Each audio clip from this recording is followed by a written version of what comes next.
ہزاروں لوگ ہر زبان میں اللہ سے بات کر رہے تھے۔ سارن نے حیرانی سے پوچھا، کیا اللہ کو سب کی زبان سمجھ آتی ہے؟ اور جو اس نے عمرے کے سفر میں دیکھا، اس نے اس کی سوچ ہمیشہ کے لیے بدل دی۔ آج حرم، سارن اور سلار بہت ایکسائٹڈ تھے۔ وہ اپنے امی ابو کے ساتھ عمرے کے لیے نکل رہے تھے۔ امی دعا کر رہی تھی، یا اللہ ہمارے سفر کو ہمارے لیے آسان بنانا، اور بچے خوشی سے اپنی چھوٹی چھوٹی چیزیں پیک کر رہے تھے۔ حرم، سارن اور سلار اپنے امی ابو کے ساتھ ایئرپورٹ پر پہنچ چکے تھے۔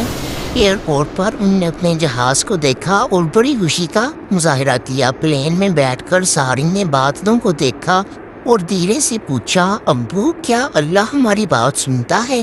ابو مسکرا کر بولے، بیٹا اللہ تو دل کی آواز بھی سنتا ہے۔ حرم اور سارن بادلوں کی طرف دیکھ کر خوش ہو رہے تھے اور ساتھ میں آپس میں کہہ رہے تھے، میں کعبے کے سامنے آج یہ دعائیں مانگوں گا۔ کعبے کے سامنے پہنچ کر ان کا دل ایک عجیب سی خوشی اور سکون محسوس کر رہا تھا۔ انہوں نے اللہ سے ڈھیروں دعائیں مانگی کہ اللہ نے انہیں عمرے جیسی سعادت نصیب فرمائی۔ وہ اللہ کا شکر ادا کرتے ہیں اور دعا مانگتے ہیں کہ اے اللہ ہمیں حج بھی کروانا۔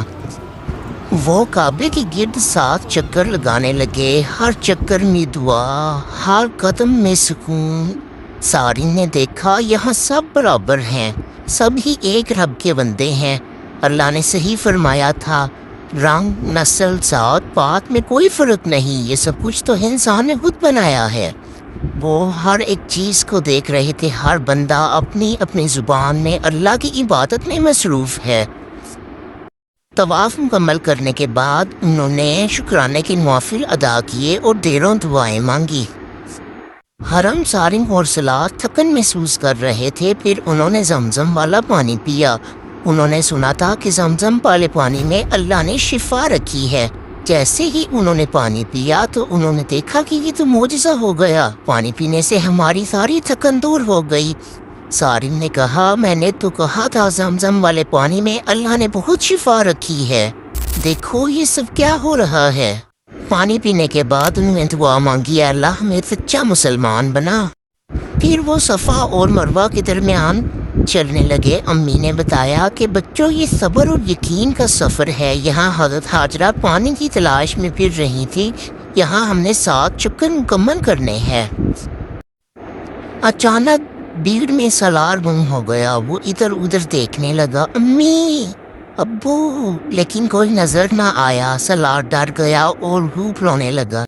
وہ لوگوں کے درمیان بھٹک رہا تھا، ہر طرف اجنبی چہرے، اس کا دل زور زور سے دھڑک رہا تھا۔ نہ اس کو زبان آتی تھی ان کی اور نہ ہی ان کو سے اپنے گھر کا راستہ بتانا آ رہا تھا۔ وہ بہت پریشان ہو گیا۔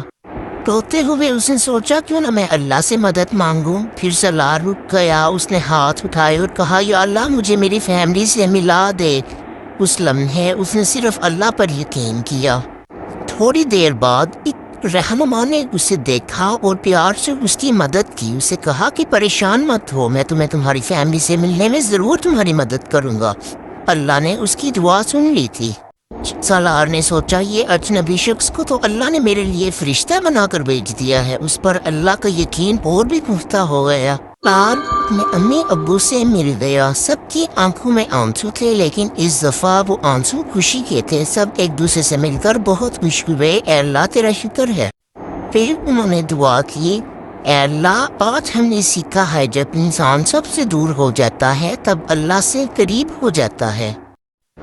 یہاں لوگ بچوں کو چاکلیٹس اور کھجور بانٹ رہے تھے۔ سالار نے حیرانی سے پوچھا، یہ ہمیں جانتے بھی نہیں پھر بھی اتنی محبت کیوں؟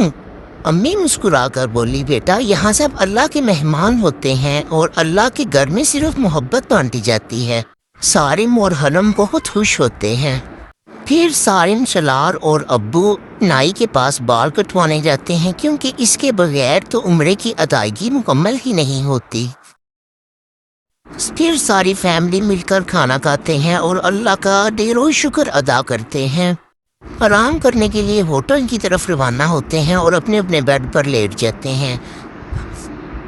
حرم سارنگ اور سلاد کا مدینے کا سفر پارٹ 2 میں ہوگا۔ پارٹ 2 دیکھنے کے لیے چینل کو لازمی سبسکرائب کریں۔ ہماری ویڈیو اچھی لگی تو لائک شیئر لازمی کریں۔ اللہ حافظ۔